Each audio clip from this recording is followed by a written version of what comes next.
예, 반갑습니다. 부산대학교에 근무하는 홍석환 교수입니다. 저는 이어서 교량건설이 큰고니 서식에 실제로 어떠한 영향을 미쳤는가, 우리 대저대교가 낙동강하구에 처음 만드는 교량은 아니잖아요. 그래서 그 자료가 찾아보니까 있더라고요. 그걸 보여드리도록 하겠습니다. 자, 우리는 환경영향평가라는 걸 합니다. 굉장히 합리적인 법률이라고 생각을 하고, 법치주의 국가에서 이런 법이 있다는 게 얼마나 친환경적인 국가인가, 이런 자랑을 하고 다니죠. 근데 과연 그게 과학적이냐 하는 부분은 여러분들께서 참 뭐라고 하시는 전문가들, 저도 뭐라고 하고 있습니다. 저는 전문가가 아니길 바랍니다.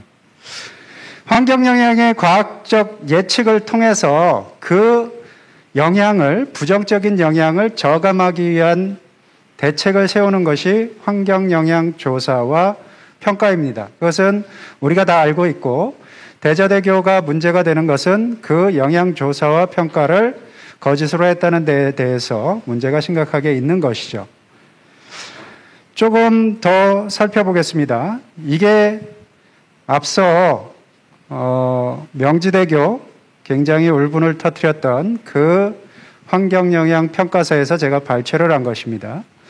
을숙도대교 사업으로 인한 조류 영향 예측입니다. 2004년도에 전략 환경영향평가서에 있는 그 내용입니다. 과연 2004년도에 환경영향평가서가 작성이 됐고요. 2008년 본격적으로 수면부의 공사가 진행이 됐고, 2009년에 준공이 됐고, 지금 운영이 되고 있는 그 교량입니다. 과연 과학자들이 했었던 영향 예측은 지금 와서 맞고 있는가? 그때의 영향 예측은 합리적이었는가를 살펴보겠습니다. 제가 그대로 읽어보겠습니다. 토사의 퇴적은 간석지 식물인 세모고랭이보다 갈대골락으로의 천위를 가속화하여 곤이류와 기력이류의 핵심 보호지역으로서의 기능이 감소하게 될 것이다. 토사가 퇴적이 됐나요? 낙동강하구에? 그런가요? 저는 아니라고 판단이 되고요. 토사는 상당히 침식이 됐고, 그 다음에 일부 지역에 퇴적이 국지적으로 돼서 굉장히 좋지 않은 극과 극의 환경을 만들어 놨습니다. 어찌됐건 핵심 보호지역으로서의 기능은 감소하게 될 것이다 라고 예상을 합니다. 퇴적이 됐을 경우에. 근데 별로 퇴적은 되지 않았습니다. 그리고 공사 중의 서식지 감소에 대한 부분입니다. 을숙도에서 명지대교가 건설되는 공사 기간이 일시에 행하여지는 것이 아니고 수년의 기간이 소요되기 때문에 공사 기간 중에는 하구등 및 수심이 깊은 낙동강 주수로부를 채식 및 휴식지로 이용하고 있는 뿔럼병아리, 민물가마우지, 수면성 오리류, 잠수성 오리류 등과 갈대밭을 서식지로 이용하고 있는 여름새인 개개비, 그 이외의 산새류들의 개체수가 감소할 것으로 예상된다. 여기서 곤이나 큰곤이에 관한 내용은 하나도 없습니다. 멸종위기종에 대한 내용도 없죠. 그렇다는 것은 멸종위기종에 대한 영향은 공사 중에는 나타나지 않는다라고 여기서 제시를 하고 있는 겁니다. 공사 중에는 최소한 나타나지 않는다라고 얘기를 하는 거예요. 그 이유는 공사 기간이 길기 때문에 라고 얘기를 하는 것입니다. 이게 전문가들이 한 일입니다. 자, 공사 중의 소음 및 경음을 살펴보겠습니다. 명지대교의 건설로 인한 소음과 경음에 의한 영향은 미미할 것으로 생각된다. 도대체 무슨 근거로? 그전에도 이곳에는 교량이 섰습니다. 제가 하구뚝 교량 건설 공사의 환경영향평가서도 있는데 그것은 비공개로 처리가 돼 있어서 확인을 못했는데, 만약에 이 환경영향평가를 할 때 그때 당시의 환경영향평가와 결과를 검증했더라면 이런 얘기는 하지 않았겠죠. 어찌됐건 공사 중 소음 및 경음은 문제가 안 된대요. 이유는 없습니다. 그냥 안 돼요. 생각이 그렇게 됩니다. 이게 무슨 전문가예요? 자, 공사 후 다리 높이는 곤이류를 대형 맹금류인 독수리와 비교해 명지대교의 교량 높이를 20m, 대형 맹금류의 활공비 13을 가정하면 최소한의 이격거리가 260m이면 가능하대요. 다리의 높이가 대형 조류의 활용에 미치는 영향은 적으리라 예측된다. 아까 이송 교수님 발표하셨던 것하고는 천지 차이의 내용이죠. 한편으로 오리류와 아비류는 대개 수면으로부터 6에서 10m 이내에 나는 것을 볼 수 있다. 이러한 경우에는 다소 이동에 영향이 있으리라 예측되지만 이것은 새가 에너지를 적게 소모하면서 이동하는 하나의 수단이다. 겨울철새는 모든 겨울철새는 에너지를 적게 소모하길 원합니다. 왜냐 그러면 저 멀리 추운 곳에서 생명을 무릅쓰고 이곳까지 내려오는 이유가 과연 무엇이겠습니까?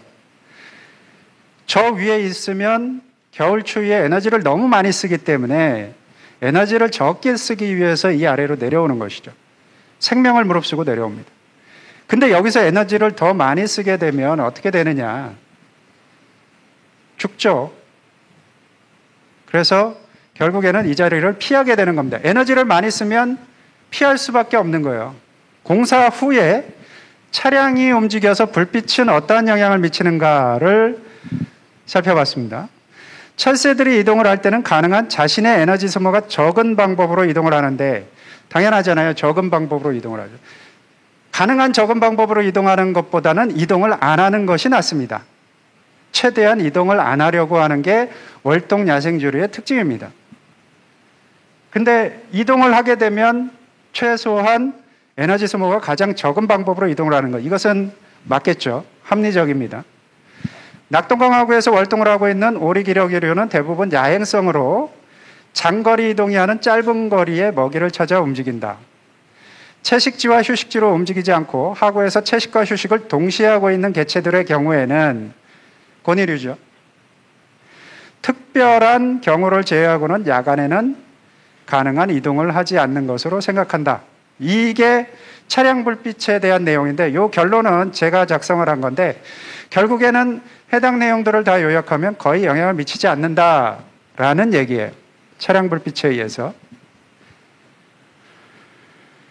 자, 대체 서식지 제공의 부분입니다. 그래도 서식지는 울수도대교가 건설이 되니 일부 훼손이 되니 대체 서식지를 제공하겠다라는 대안을 얘기하는 겁니다. 새들이 먹이가 풍부한 곳이나 먹이를 구하기에 알맞은 곳, 휴식 및 번식하기 적합한 곳에 모여든다. 새모랑에 의해 높아지는 간석지에는 갈대가 침입하고 장차 갈대굴락으로 천이가 일어날 것으로 예상되어 하구에서조차 서식지가 줄지 않을까 우려된다. 앞선 얘기하고는 전혀 다른 얘기를 또 하고 있죠. 이러한 복합적인 문제를 해결하기 위해서는 정책적인 노력으로 철새들이 채식할 수 있는 공간을 확보하여 체계적인 관리가 절실히 요구된다. 맞습니다. 과연 어떠한 관리를 절실히 했는지 부산시에 물어보고 싶고요. 그 다음에 특히 환경부, 낙동강유역환경청에 물어보고 싶습니다. 본공사가 완료되는 시점에는 울숙도와 일용도 생태복원지, 낙동강도치의 연막, 삼락지구의 생태복원과 정비가 완료되어 대체 서식지로서의 기반이 조성될 것으로 예측된다. 그래서 큰 영향이 없다. 훼손되는 곳의 조류들은, 멸종위기 야생조류들은 대체 서식지로 이동해서 잘 살 것이다 라고 하는 것이 환경영향평가서의 요약입니다. 자, 근데 이런 영향평가서로 우리는 울숙도대교가 건설된 것을 직접 눈으로 목도했습니다. 그 다음에 어떻게 바뀌었는지 한번 살펴보겠습니다. 영향이 없을 것이다. 대체 서식지에 의해서 야생조류는 옆에 가서 잘 살 것이다 라고 예측을 했죠. 자, 고니개체군 크기의 변화입니다. 낙동강 하구는 그 하구뚝 남쪽 부분을 얘기합니다. 낙동강 하구. 여기서 하구는 하구뚝을 기준으로 해 주십시오. 자, 하구뚝 기준으로 보니까 2008년에 울숙도대교가 본격적으로 수면부의 공사가 진행이 됩니다. 그때 갑자기 뚝 떨어지죠. 2009년도에 완공이 되고요. 근데 이 뚝 떨어진 게 회복 기미가 없어요. 그리고 2017년을 기점으로 해서 사실 2012년에 거의 국지적 절멸이 일어나게 됩니다. 낙동강하구에서 고니는 이제 국지적 절멸이 일어났어요. 2017년부터 한 개체도 보이지 않는 그런 상황을 보여주고 있습니다. 단 한 개체도 보이지 않습니다. 그러니까 조금 여기 옛날에 살았던 데인데 가보자 그랬는데 아닌 거죠. 그러니까 아예 안 오는 겁니다. 고니는 큰 고니보다 더 환경 민감도가 높습니다. 자, 큰 고니는 어떻냐? 1700개체 정도 나오는 아이들이 2008년도에 갑자기 뚝 떨어집니다. 그리고 나서 쭉 줄죠.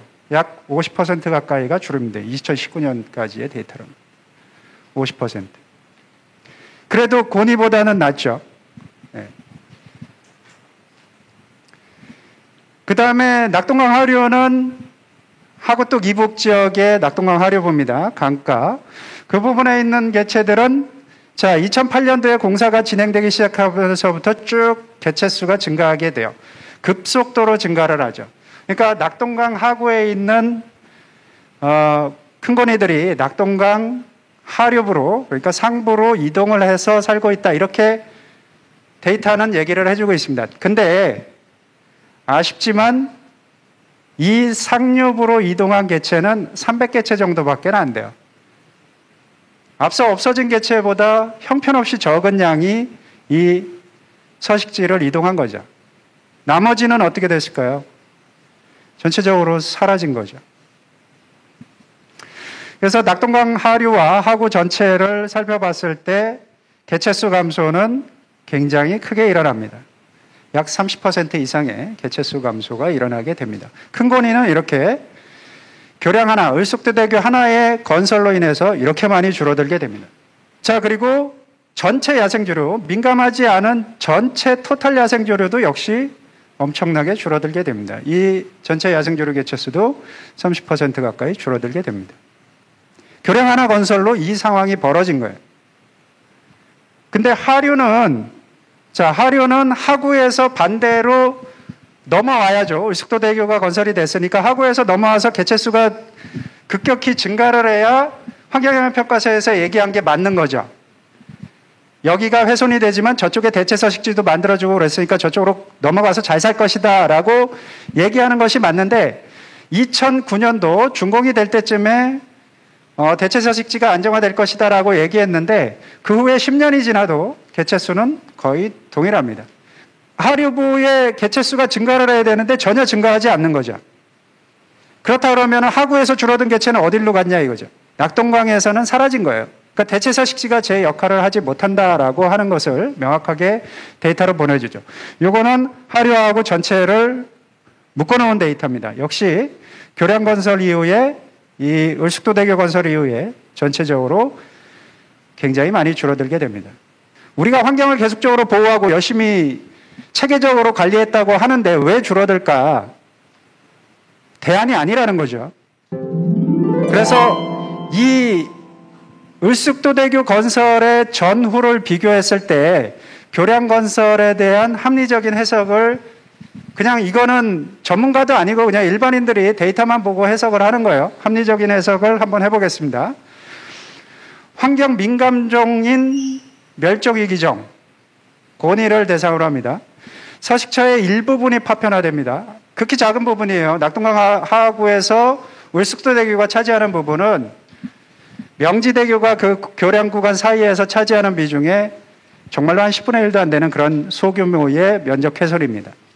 그럼에도 불구하고 일부분이 파편화되어 전체 서식처 크기에 미치는 영향이 크지 않음에도 불구하고 멸종위기종 민감종의 개체군에 미치는 영향은 매우 심각할 수 있으며 적극적인 조치가 없을 경우 매우 빠르게 국지적 멸종이 진행될 수 있다. 그리고 적극적 조치 또한 주변의 대체 서식지 복원이라는 적극적 조치 또한 그런 효과를 기대하기가 거의 어렵다라고 해석을 하는 게 정확하죠. 지금까지 벌어진 일의 과거의 역사를 그냥 읽는 거예요, 제가. 과거의 현상을 그냥 눈으로 보는 거죠. 지금 그 상태가 요 그래프로 완성이 됩니다. 2004년도에 했었던 영향평가의 내용은 다 현실이 아니었다는 거죠. 전문가의 예측이었습니다. 자, 일반적인 멸종위기종 큰 고니의 대상인데 서식처의 일부분이 파편화되어 전체 서식처 크기에 미치는 영향이 크지 않음에도 불구하고 상당히 미미합니다. 대저대교에 비하면. 개체군 크기는 전체의 절반 이상 빠르게 줄어들 가능성이 농후하다. 굉장히 빠르게 줄어드는 거예요. 10년 이내에 이렇게 줄어드니까. 일부 파괴되지 않은 주변 서식처의 이동이 예상되나 전체 개체군 크기로 미루어 주변으로 이동하여 적응하는 개체수는 극히 미미할 것이다. 그러니까 우리가 여기가 파괴돼서 이 서식처가 파괴돼서 저쪽 서식처로 이동해서 잘 산다라고 하는 모든 환경영향평가서에서 하는 과학자들이 하는 예측은 다 잘못됐다라고 이 검증이 얘기를 하는 거예요. 실질적인 검증이. 이렇게 나오잖아요. 이게. 환경부는 이런 데이터를 보고 왜 그런 환경영향평가서를 수용을 하는지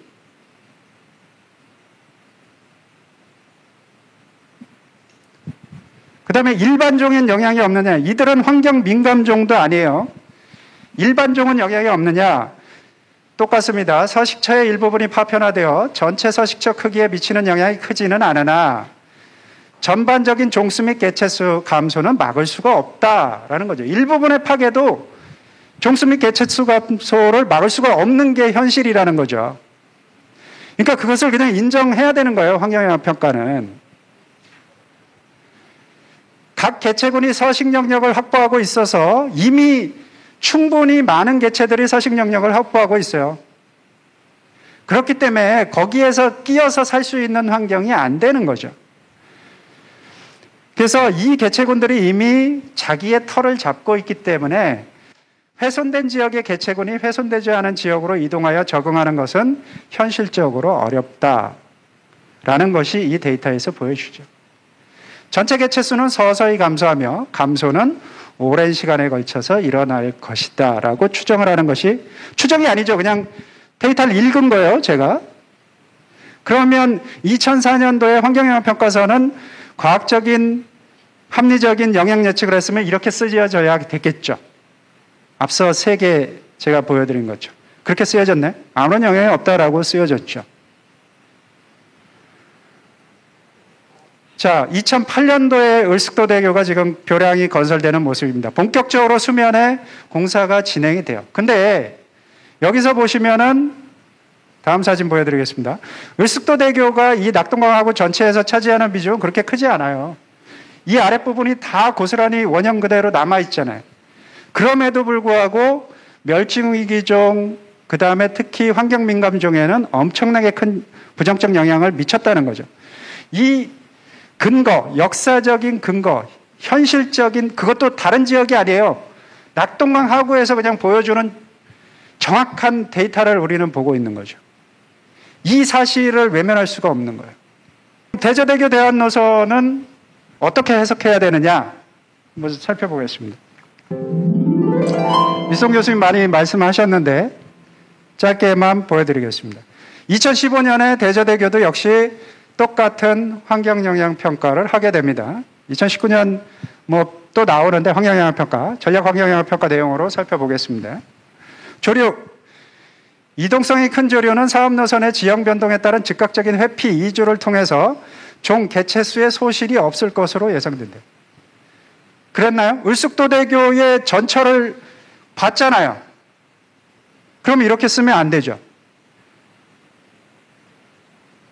어떻게 이런 얘기를 할 수가 있죠? 이게 과학자예요? 과학자가 아니고 그냥 현상을 읽어서 쓰면 되잖아요.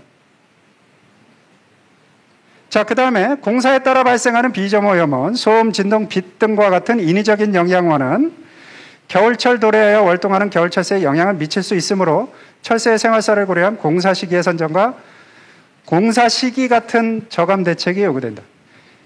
공사가 끝나고 나서도 계속적으로 감소하는 것이 야생조류의 서식 특성이었죠. 그것을 전혀 근거를 무시한 그냥 글자죠. 이거 글자를 써놓은 거예요. 그래서 출현한 법적 보호 중에 번식 시기, 주 먹이 활동 시기에 해당하는 4에서 5월, 월동기에는 가급적 공사를 지양하도록 하고 불가피할 경우 저소음 저진동공법을 적용하여 최소화할 계획이다. 이게 계획의 대책이 되나요? 저는 정말로 열심히 공부해서 공무원이 되고 전문가가 되고 이러신 분들이 왜 불과 자기들이 만들었던 몇 년 전의 데이터, 환경부에서 만든 데이터를 제가 보여드렸잖아요. 자기들이 만들어내고 있는 데이터도 왜 안 읽냐 이거죠. 제발 좀 그 데이터를 읽고 이것을 좀 평가를 하라 이거죠. 계획노선 주변 경작지, 하천 등의 서식 환경이 점차 안정화됨에 따라 언제 안정화된 적이 있습니까? 낙동강하구가. 점차 파괴됐죠. 주변 지역으로 회피하였거나 이동하였던 주들이 다시 돌에 서식할 것으로 예상돼요. 이런 예상이 어디 있어요? 낙동강하구에 을숙도대교가 만들어진 다음에 안 오잖아요, 다시. 심지어는 환경 민감종은 절멸을 했어요, 국지적인. 그게 데이터로 뻔히 있는데 저런 얘기를 하는 거죠. 이게 국민의 세금으로 녹을 먹고 있는 사람들이 하는 일이에요. 영향은 크지 않을 것으로 예상된다. 그래서 조사를 했더니 이쪽 일대에 나와서 이 대저대교가 영향이 크지 않을 것이다, 이렇게 얘기를 하죠. 무슨 근거인지는 몰라요. 그냥 크지 않을 거다라고 얘기하면 크지 않은 거예요. 근데 왜 저 근거를 가지고 클 거다라고 얘기하는 사람들의 얘기는 왜 하나도 안 듣는지, 우리는 근거가 있어서 얘기를 하는데 왜 근거 있는 사람들의 얘기는 안 듣는지 모르겠습니다. 다시 한번 보겠습니다.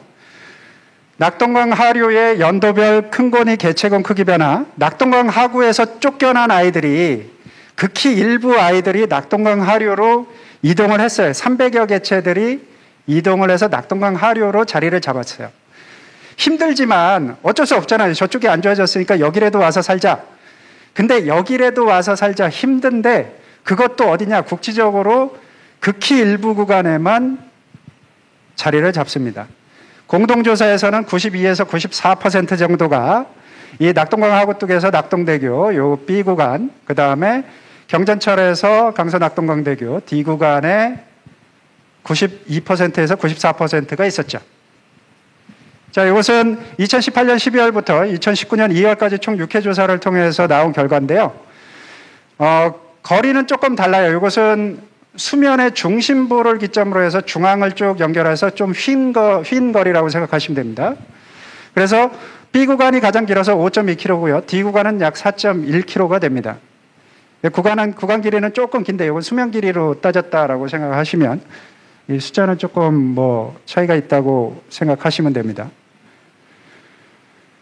근데 100%, 이때는 100%가 이 B 구간과 D 구간에서만 출연을 하게 됩니다. 나머지 구간에서는 한 개체도 출연을 하지 않죠. 근데 1월 15일 부산시에 적극적인 교란행위가 있기 전에는 B 구간과 D 구간에 거의 대부분이 있었죠. 동일한 결론입니다. 그러니까 낙동강 하구에 을숙도대교가 건설이 되면서 거기서 못 살겠다 하고 극히 일부 개체가 낙동강 하류로 올라온 개체들이 B 구간과 D 구간에만 월동을 하는 거죠. 나머지 구간에서는 월동하지 않아요. 역시 데이터 마찬가지죠. B 구간과 D 구간에만 이렇게 쭉 있죠. 근데 여기서 우리가 이 데이터를 살펴보면 두 가지 굉장히 큰 흐름을 살펴볼 수가 있는데, 교량 구간 길이가 4km 이상 구간에만 나오게 됩니다. 그죠? 그 다음에 둔치가 양안에 형성이 된 곳에만 나와요.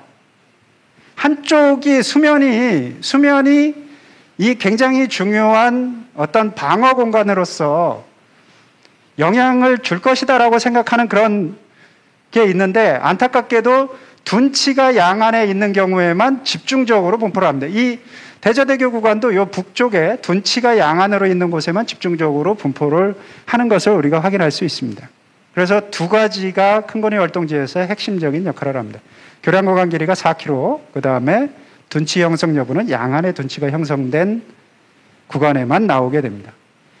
거기만 나오는 건 아니죠. 극히 일부 어쩔 수 없는 상황에선 다른 곳으로 조금 가는 그런 현상을 보여주게 됩니다. 근데 거의 대부분이 이렇게 두 개의 정확한 팩트를 가지고 나오게 된다라고 우리는 확인을 할 수가 있습니다. 이거는 예측도 아니고요. 그냥 결과를 그대로 읽으면 저렇게 됩니다. 이게 영상인데요. 제가 이거 많이 보셨을 텐데 한 번 더 보여드리겠습니다.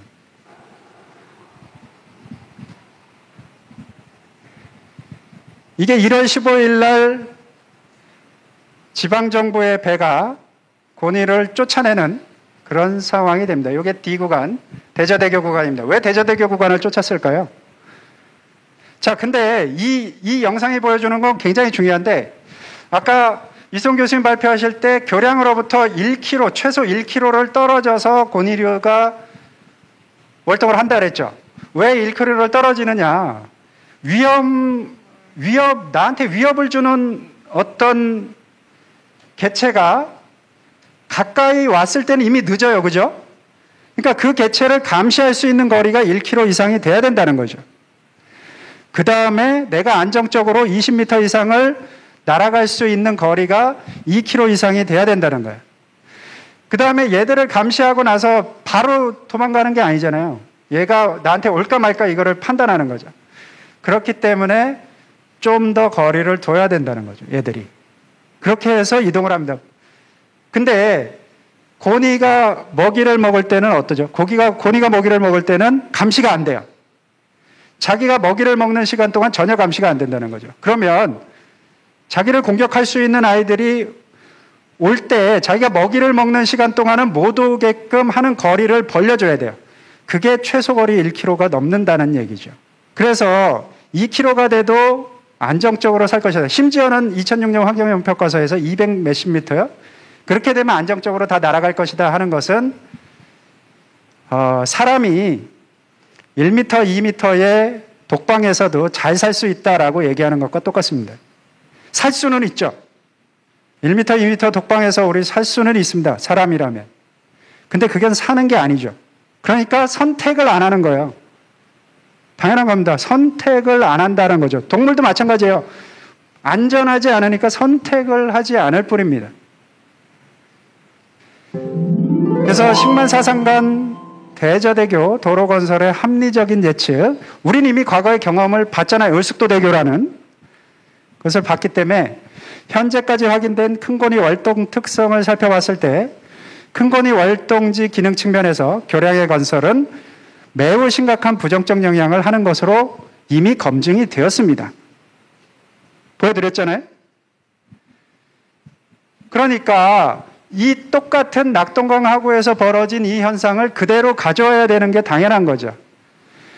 개체군의 절반 이상이 줄어들게 되며 일부 민감종의 경우에는 국지적 멸종이 예상이 됩니다. 큰고니가 되겠죠. 큰고니는 국지적 멸종이 예상이 될 겁니다. 일부 개체군이 인접 서식처로 이동하는 것으로 판단이 되지만 교량과 교량 사이가 협소할 경우에 2km, 최소한 3km, 그 다음에 안정적으로 가기 위해서는 4km 이상이 돼야 되는 거죠. 그것도 4km 이상이 돼도 다른 곳에서 오는 개체군을 받아들일 능력은 안 되는 거예요. 그냥 여기 있는 아이들이 조금 위험하지만 그대로 살아갈 수 있을 정도 된다. 그 정도의 규모예요.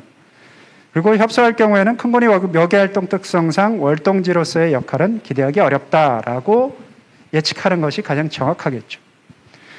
그래서 을숙도대교 건설로 인한 낙동강하고 개체군의 일부를 수렴하던 낙동대교에서 강서-낙동강교 사이 구간의 새로운 교량 건설은 이 구간에서 서식하는 큰고니 개체를 모두 쫓아낼 것이다 라고 하는 것이 합리적인 예측이 됩니다.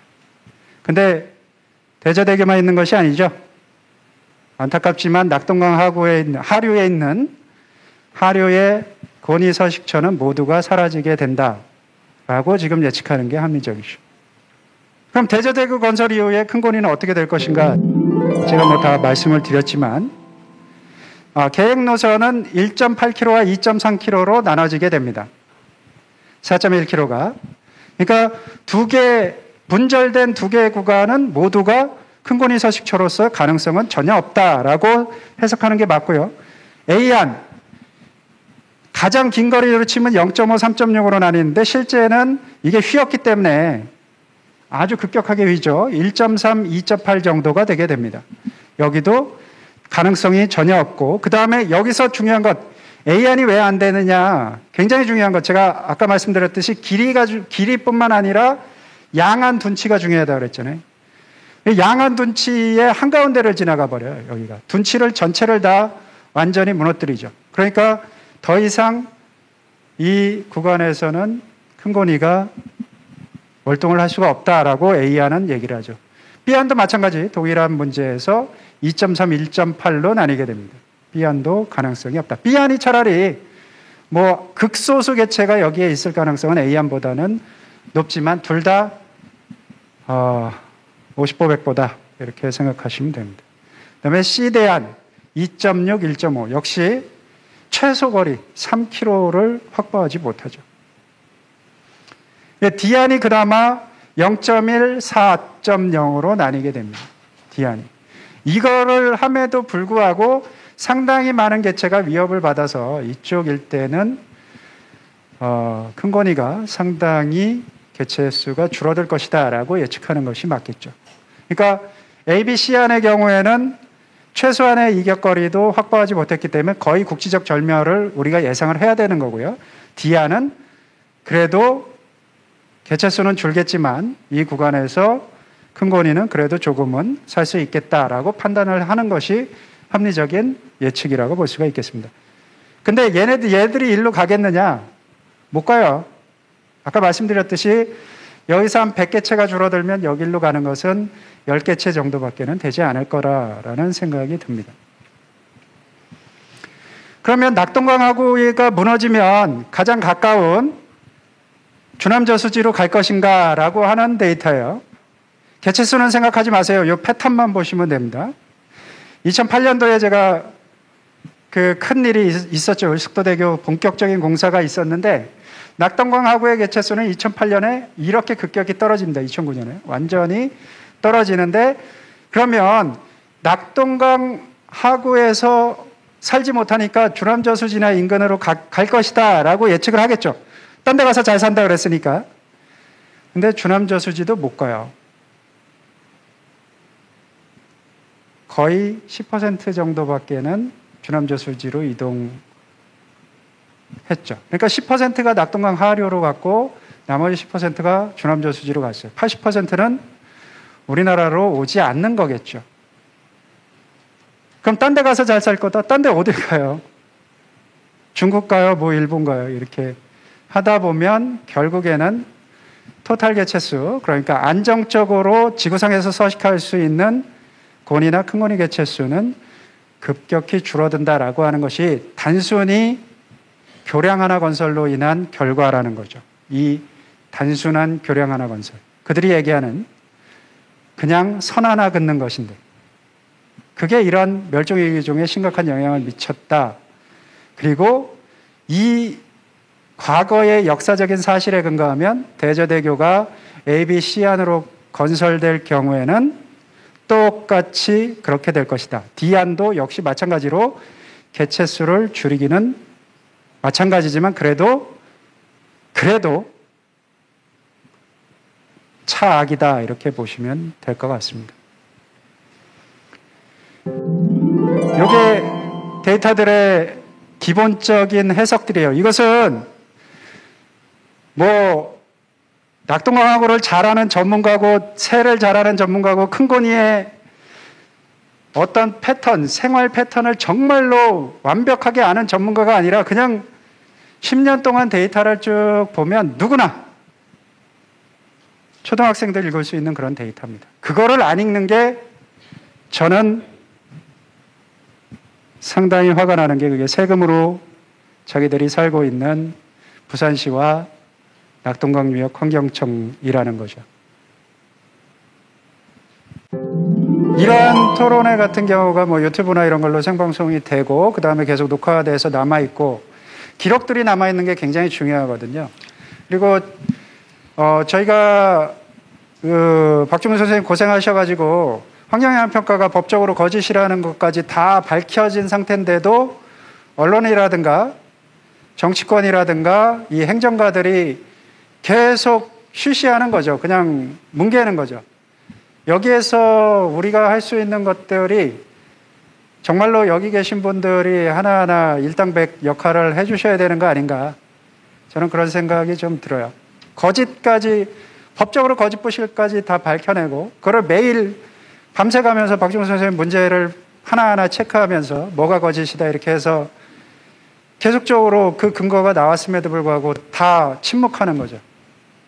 저는 그게 답답합니다. 그게 전문가의 아까 맨 처음에 전문가 욕을 많이 했는데 전문가들이 그런 것들을 다 용인해주고 있어요. 지금 얼마나 답답합니까? 저도 예. 답답한 시민의 한 명으로서 여기에서 답을 좀 구해보고자 합니다.